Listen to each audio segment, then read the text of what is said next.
Hello and welcome to Failsafe Fitness Golf Show, episode number 22. Tiddler ducks, clickety quack. Welcome to the show. My name is, as always, Michael Joshua. I am the director of Failsafe Fitness Limited, and welcome to the show. Over the next 20 to 30 minutes, I will be talking about the promotions that we've got available via Himley Golf Centre and via Failsafe Fitness as well.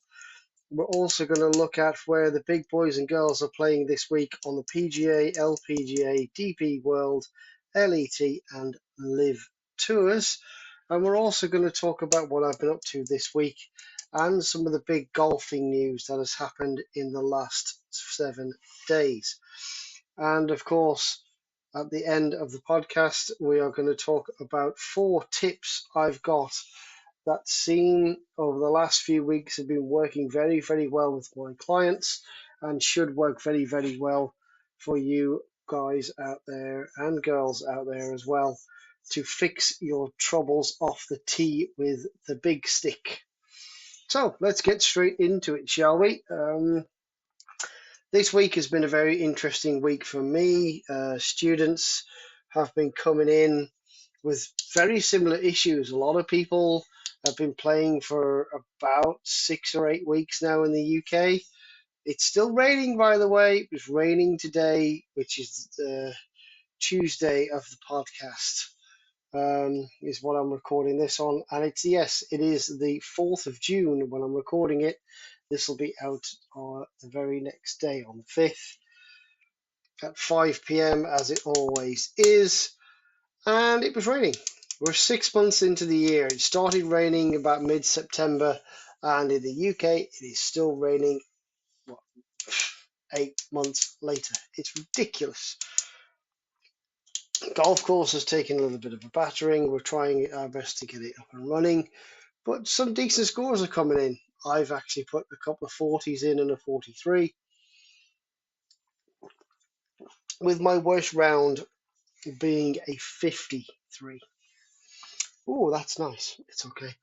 Little cheeky swig of a can of pop there, and I've got some cherry 7-Up, which I've never seen before. But I picked a case up the other day, and it's lovely. I haven't had anything cherry that tasted like that since Cherry Coke, and they changed it. It was horrible. Anyway, divulging from my point. A lot of clients have been coming in and they've been getting a little bit snatchy. So they've either been over swinging into their backswings. So they go across and they just don't ever get back to the golf ball. Or they're nice, they've got a good takeaway, and then they're really snatchy from the top. So they're kind of almost casting in some instances. In other instances, they're just too quick from the top and they don't have the core strength and physicality to control the club head through the ball. So when they're fast from the top, they just they have to do something funky at the bottom, like flicking the wrist or chicken winging it to hold on to that golf club to get it to go in anywhere near the direction. So those have been common issues this week, and I don't know where everybody's getting it from. I think it's because a lot of people are watching. 2 or 3 of them have been watching the PGA Tour recently. Obviously, the PGA was on, and Bobby Mack won this week. I'll get into that a little bit later on. And they see these players just absolutely hammering a golf ball. But the truth of the matter is, those players are not hammering the golf ball. They're hitting it at a nice, comfortable pace for them. And when you've got clients that are doing 65 miles an hour with a driver, ranging up to 85 miles an hour with a driver, that 20 mile an hour difference is massive. But when you look at the PGA Tour, most of those players on that tour are swinging 115 to 125. So if you've got a swing speed of 65 mile an hour with a driver, and they're putting out there 120 miles an hour, they're almost double. They've got 90% more speed than you have, so it's going to look quick. And it is quick. And you're never going to, at 50, 60, close to 70 years of age, if you can get 120 mile an hour at that, wow, without breaking yourself, then that is absolute kudos, but that's going to take a long time.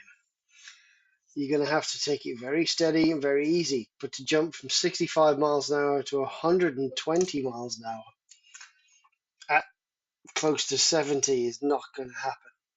So the idea of them throwing the club at the ball, or trying to just do something really long with their backswing, John Daly-esque, and then they just can't control the strike. I've had that a lot this week. It's been quite funky to see and deal with. Um, and I've also had short game woes. This is the time now where courses are starting to get, I say, getting a little firm. As I said earlier, it's been bloody raining today. So, yeah, classic 30 to 50 yard chipping and pitching. Just hitting, I mean, I've said to all of my students, even the Sunday starters and the short game Sunday starters that I do, is from 30 to 50 yards, your main mission is just hit the damn green. And from 50 to 80 yards is even more important, to just hit the damn green. But missing a green from inside 50 yards, it should be punishable by death. Um, if you're a golfer, the amount of shots that I see players, they duff a chip, they thin it over the back because they're getting wristy, they're trying to play it like a full iron shot. There's a lot going on, and I've had a lot of that this week. I've had 3 or 4 lessons where they're really funky with their wrists. They're putting the dipping with the legs. There's no shoulder turn. It's all arms and wrists. And I'm like, okay, we need to, and we're going through stages, just trying to build a sequence of events to get them to rotate their chests, set the wrists. And I personally, from that distance, once the wrists are set, I'm just going to turn. I'm just going to use my upper body, my torso, and the rate at which I turn my chest and put the club through the ball controls the distance.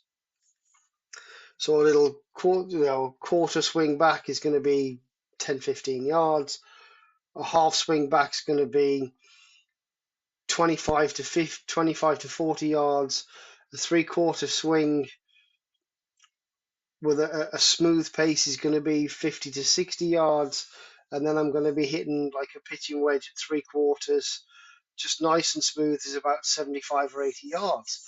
And having that as a matrix, just being able to turn the chest and not having to, because when you're flicking at it, you can't control the bounce, which means you're knifing it through the ball, or you're coming down so steep and fat that it goes about 8 or 10 yards in front of you, because it's coming higher, really high at the head, launches really high, but doesn't go anywhere because you've just fatted it. It's been a week of that, and sorting that out it's been fun. In some cases, it's been quite challenging, but once it's clicked, and it's one of those little sequences of movements of events where you're turning away, setting the wrist, and just turning back through the ball can cause you to be fat, but just allowing the club to naturally release, set those wrists, and then turn the chest and just let the club release through the ball naturally through its own weight really does make a massive difference. You can control the spin, you can control the flight, you can control the distance by doing that. So it's been a challenging, interesting mixture of people have been doing some funky stuff in their backswings. They've been snatching it from the top, and not hitting greens from inside 50 yards is criminal. It's been fun. So let's just talk about promotions now. I talked about this last week, and I'll talk about it this week. From right now, right through till the 1st of August 2024, there's a promotion on for 5 for 4. So you get 5 hours of coaching with me for just £80. It's normally £20 a session, so you're saving a session. So basically, you're getting one for free, and you are going to improve your game immensely. You get 90 days to use them up. So you can basically have one a week over those 90 days. And for the price of one with a PGA Pro, you can have 5 with me. So come and get on board. Links are in the description. And that is not just on the golf performance, it is on everything I do. So if you are looking to get leaner and meaner for the summer, leaner and meaner to play golf, leaner and meaner to impress the wife, girlfriend, husband, whatever it may be, personal training, nutrition and weight management, and the golf performance are all 5 for 4 until the 1st of August. So please come and join. Links are in the description below. And also, of course, short game Sundays, £10 per person at Himley Hall Golf Centre. 60 to 90 minutes, starts at about 10:30 a.m. and we're finished for around 11:30, quarter to 12, sometimes 12 o'clock, depending on if anybody does need some extra work and don't feel they've quite got it. I do give you a little bit more time. And I know the people who've been coming have benefited. It's not always clicked, but then it does. Short game, missing greens, come and join us on a Sunday. And that's about it. That's my week. That's my promotion done. So let's talk about the big boys and girls, shall we? Where are they this week? Well, big event. We're at Jack's Place for the PGA Tour Memorial Muirfield. $20 million on the line. LPGA Tour, they are in New Jersey for the LPGA Classic, which has got $1.75 million on the line. DP World Tour and Ladies European Tour, they are at the same event. They're in Helsingborg in Sweden for the Volvo Scandi Mixed event. So it's a mixed team event. Men and the ladies are playing together. Really good event. And it's quite fun to watch, to be something interesting, something that the PGA Tour should do. It'll be an interesting watch this weekend. And of course, if you're a Live fan, or you just miss watching John Ram swear at something and Tyrrell Hatton throw golf clubs, then Live are back this week. They are in Houston for their $20 million prize money. And that's where all the big boys and girls are playing this week. So let's look at some of the news stories. The biggest news story I think that came out of last week was Lexi Thompson announcing her shock retirement. She was quite emotional at the US Open. Her 18th consecutive start. So she was 12 years old when she made her professional or amateur debut at the US Women's Open.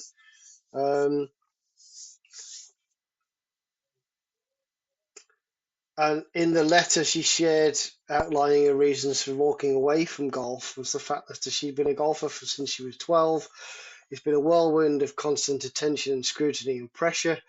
The cameras are always on, capturing every swing and every moment on and off the golf course. Social media never sleeps with comments and criticism, and some of the criticism she got is just disgusting, to be fair.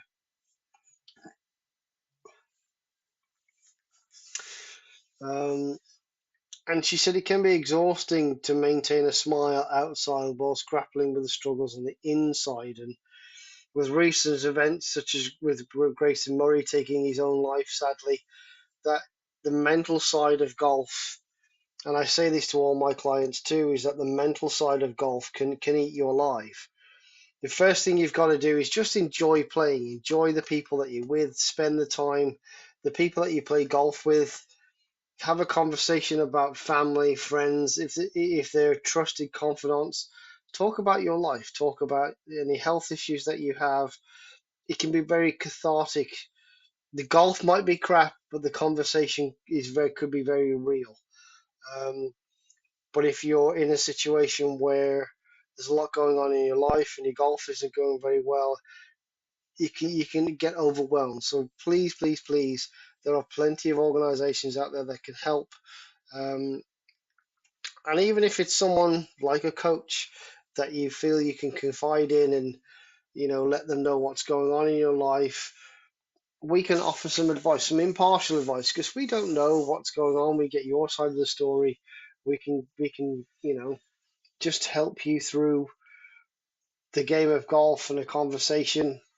Just telling somebody. I know when I had my issues a couple of years ago, just speaking to someone who didn't know me, who didn't know anything about me, just getting things off my chest can be a massive weight off the shoulders. Doesn't matter what it is.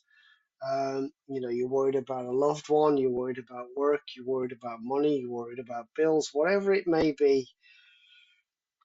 Just telling someone else can be a big step in the right direction to freeing your mind to start solving whatever issues may be there. So yeah, please, please, please do that. Um, but yeah, Lexi Thompson said, each time she's isolated with her struggles, she's not isolated with her struggles. There's a lot of people, and I know Bobby Mack has said it previously, moving the DP World Tour. Like the lower rank tours, the local UK tours, you get to know everybody and blah blah blah blah. You're all there to do the same thing. Then he's on the DP World Tour, and he said he's more friendly. People tend to, it's a bit more of a family kind of vibe. But the PGA Tour, there's 250 players on the PGA Tour or so, and the top 50 or 60. Not many of them are dining in groups of 4 or 5 like you would on the DP World Tour or like you would on the Jicky Jacks. They're very private people because they don't want to be seen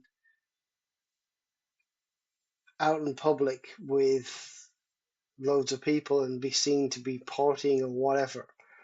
So they're very private. It's very shut down. It's a kind of a negative response. And I know the PGA Tour don't want to hear that, but that's what a lot of people have said. I know Harry Higgs has said it. And until you strike up relationships with a few people, they struggle, and she's done exactly the same on tour. She found it quite lonely. And she said, while it's never easy to say goodbye, it is indeed time for her to go. Um, in 2007, at the age of 12, she was the youngest ever golfer to qualify for the US Women's Open and hasn't missed one since. Until that record stood until Lucy Lee claimed that at 11 years old in 2014. At 15 in 2010, Thompson turned professional, successfully petitioning the LPGA for a waiver to the rule that members must be at least 18 years old. And again, child prodigy. She's been thrust into that limelight, and she's never really, through her adolescence, she hasn't really had chance to be a kid. So, probably from the age of 10, so it's been 20 years, she's basically been a pro golfer. Um, and that mentally can destroy people. We all see people like Michael Jackson, Britney Spears have issues mentally later down the line because they haven't been able to express themselves as kids and be kids. They've just been thrust into the limelight, and that's tough.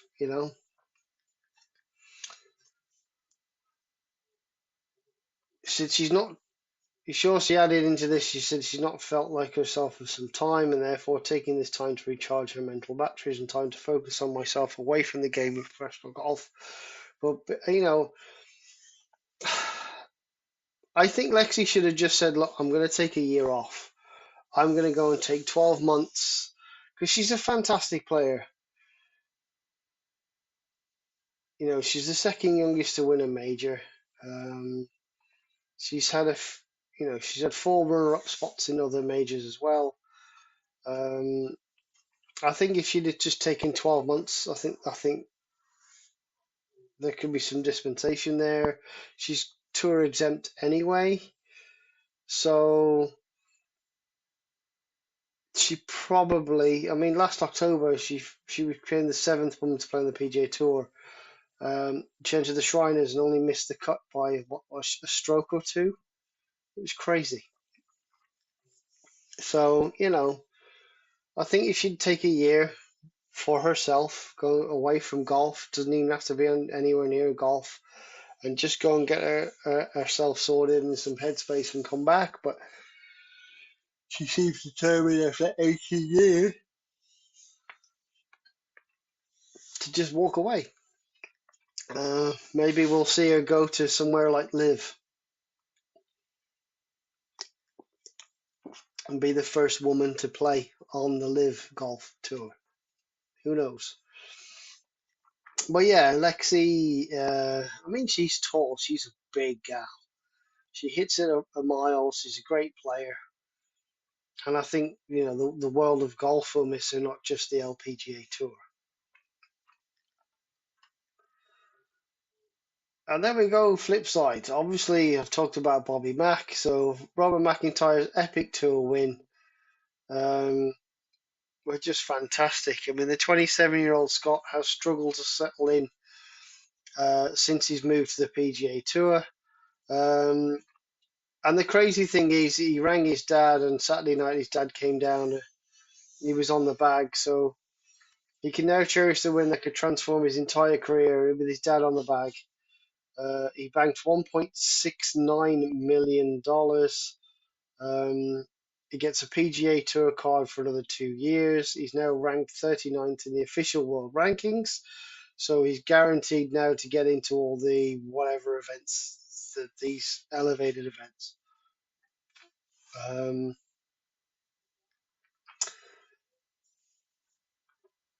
and he said he's not only well known by his nation, but a number of his colleagues and universally popular player on tour.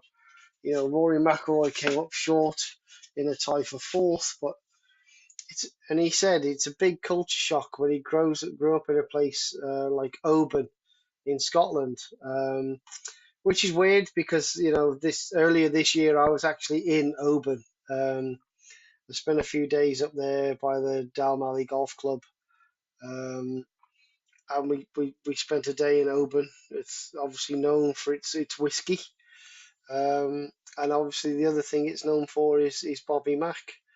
And we went by the golf course that his dad cuts the grass on. And he said it was a big culture shock, and moving to America, it's a different world. People adapt quicker than him, trying to find your rhythm, and he just hung on to get the win.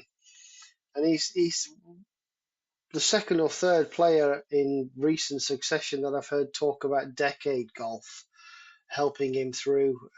So his dad was just kind of carrying the bag, giving him basic yardages. But in his notes, he got this decade system where they go from the green backwards. They know how far they hit it off the tee, so they're just looking for positive. And he stuck to the numbers, and that's how he won. He was part of the Ryder Cup team. Um, this past year and won his final match as well. So fair play to Bobby Mack, and I'm pretty sure this will set him in. And again, it's a jump of players gone from the DP World Tour where it's more of a family, and he's gone straight in the deep end and not really knowing that many people. He said, I think Ryan Fox. And Ryan Fox has been said both in the press and numerous podcasts around the world that he prefers to be on the DP World Tour because it's more of a family atmosphere. Everybody talks to everybody. There's no real clickiness. You can always say, "Do you want to go and get dinner or whatever later after a round?" And most of the time, people say yes. Whereas out on the PGA Tour, people just feel not approachable. So, and then people do say it's lonely at the top, but yeah. So well done, Bobby Mack. It was great to see him win. It was fantastic. Good lad. And the third and final story that caught my eye was Xander Schauffele slams PGA Tour chief Jay Monahan. Um, He claimed the PGA Tour needs a new leader, claiming Jay Monahan has failed to protect the players. The PGA Tour embattled commissioner has been long fighting to regain the trust of the players after the playing membership, after being blindsided by the world of golf with his secret framework deal with the Saudi backers, the PIF, of the Live Golf last June.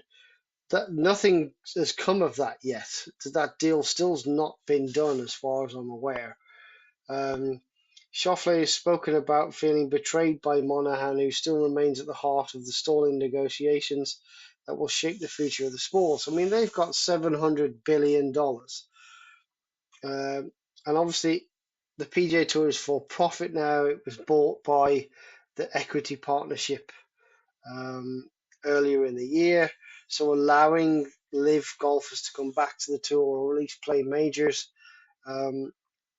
But if someone's got $700 billion to spend, then that can only be good for the sport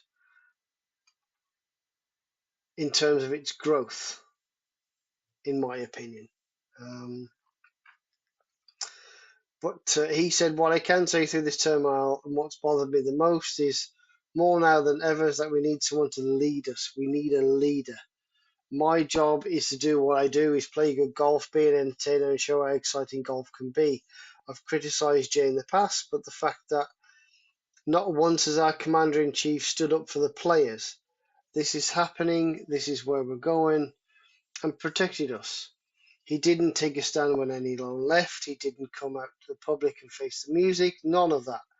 Obviously, there are reasons, Monahan's medical leave, but historically, in tough situations, you need a leader who can own up to their mistakes as well as move things forward. And he's just not doing that. Whether we trust him or not doesn't matter. There's about 250 guys on tour, and that's a lot of people to satisfy. But we need someone who can stand up in front and lead the charge, whatever direction we're going in, and wear the hard shots so the players don't have to take command of a fractured and sensitive situation. And it just sounds like Schauffele, among many others, are just very, very, very just out of the loop. They weren't in the loop when the live happened. They weren't in the loop when live or the PIF did the framework agreement, and now they're just out of the loop completely. And listening to a couple of other podcasts, Hack It Out is one of them. They've got a tour player or senior tour player on there now, and who knows a little bit about behind what goes on behind the scenes. And it just feels like the PGA Tour has no intention of letting any players know. And all the players that stayed need to be compensated, and I think the PAF want to do that, but now they're a private entity, so they're for profit, not non-profit.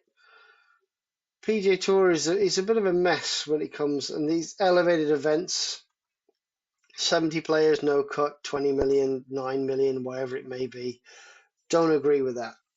I just don't agree with it. I'd rather have someone come in and win an event who was a Monday qualifier.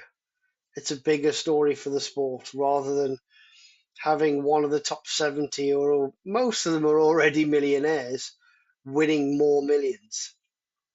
But that's just my thoughts on the PGA Tour. Right, let's get down to it, shall we? The final part of the show, because I've been rambling for about half an hour now. So this is the one. Tip of the week. It's actually 4 tips, so it's 4 kind of drills you can do.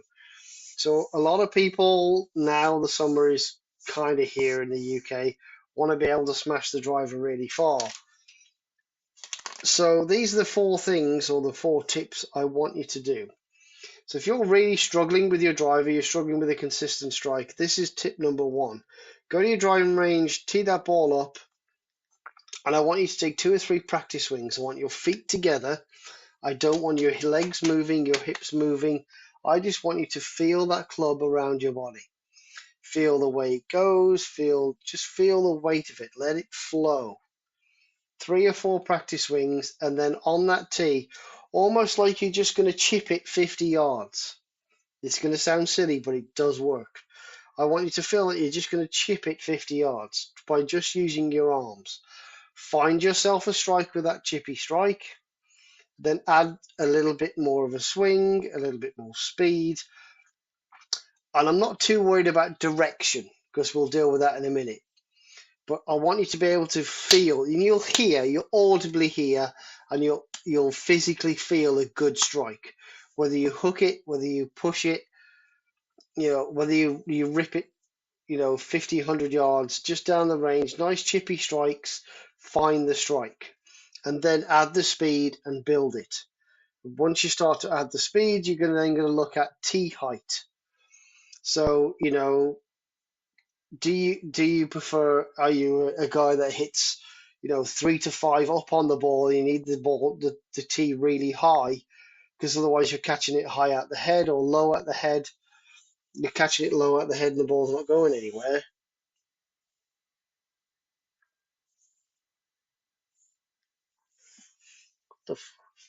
Something's just bit me. That's nice. Thank you. Lovely.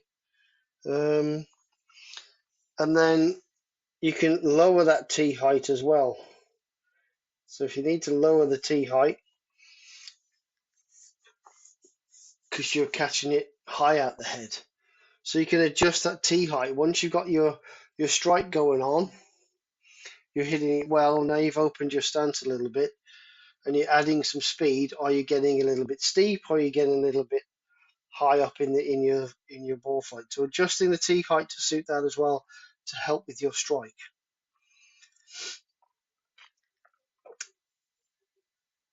The third thing is ball position. So again, to help with the left or the right shot, if you're very left, is the ball position too far forward? Are you turning that face over? Is the club rotating around your body and closed at impact, meaning you're just pulling it left? Drop the ball back a little bit in your stance, half a ball, maybe your ball. See if that adjusts your direction. And the same with the slicing. Is the ball too far back in your stance? So you're getting stuck on the inside with an open face hitting this big banana slice. Moving the ball forward in your stance in that case is going to help give your swing more chance to close the face to impact to get it going down the fairway in a straighter fashion. So we've looked at chippy to start with, 50 to 75 to 100 yards. Once you've got that, then you can start hitting full shots. We've looked at how high or how low you need to tee it. Is he coming high at the head? Is he coming low at the head? Adjusting the tee height to fix that. And then we're looking at, are you pulling it left? Now you're hitting full shots. Are you slicing it right? If you're pulling it left, drop the ball back. If you're slicing it right, move the ball forward. Gives you a chance to close the face or open the face depending on which one you're doing. And then finally is number 4. And this is something that I've spoken to a couple of clients about this week. It's something I've spoken to a couple of people about on the golf course as well. Is this width of stance. I'm a short guy. I'm 5'5" in shoes, 5'4" without. So I'm not very tall. And if I have a really wide stance, if I have a shoulder width stance, I can't rotate. I will block the golf ball so far right, it'll be at least on the next fairway. Because my hips won't rotate, my knees won't rotate, my back doesn't rotate. All that's rotating is my shoulders, and I don't get enough rotation in my lower body to help my upper body turn. So the width of your stance, if you are hooking and slicing, so if you're blocking the golf ball right, and I'm not saying 100-yard slice, I mean the ball starts right and keeps going right. My suggestion is move the ball forward a little bit in your stance and stand taller, a little bit narrower. So take the feet from being shoulder width to being just about hip width or just inside hip width,